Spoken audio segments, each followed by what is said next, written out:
জমে উঠেছে ২৬-এর বিধানসভা নির্বাচনের ভোট প্রচার। চৈত্রের প্রখর রোদকে উপেক্ষা করে রাজনৈতিক দলের প্রার্থীদের সমর্থনে ভোট প্রচার চালাচ্ছে রাজনৈতিক দলের হেভিওয়েট নেতারা, যেমন পাশাপাশি ফিল্মি আর্টিস্টরা।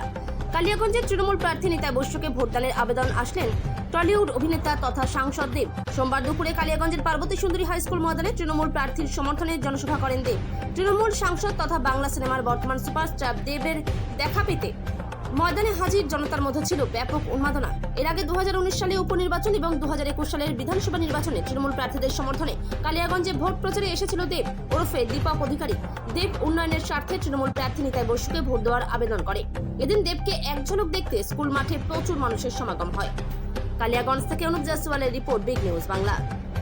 করতাম না আমাদের প্রতিবেশী হিন্দু না মুসলমান, আমাদের গ্রামের লোক, আমাদের পাড়ার লোক, আমাদের শহরের লোক বলে আমরা পরিচিত ছিলাম।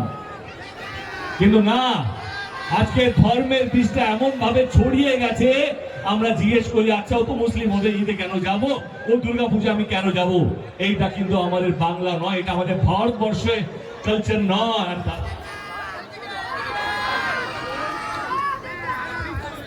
এটা আমাদের সংস্কৃতি নয়। আমি আবার বলছি, আমি আপনাদের ভোট চাইতে আসিনি।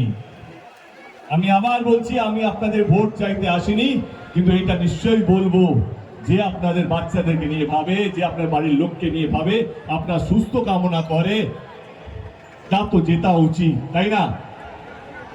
23 তারিখে নির্বাচন নর্থ বেঙ্গলে বা কালিয়াগঞ্জে।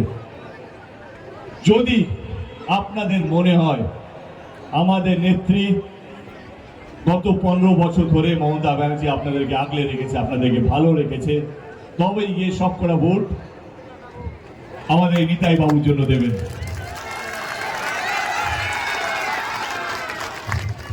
এইটাই বলার ছিল। রাজনীতি অতটা ডিফিকাল্ট নয়, অতটা কঠিন নয়, কিন্তু আমরা কঠিন করে দিয়েছি যখনই ধর্মটাকে নিয়ে এসেছি।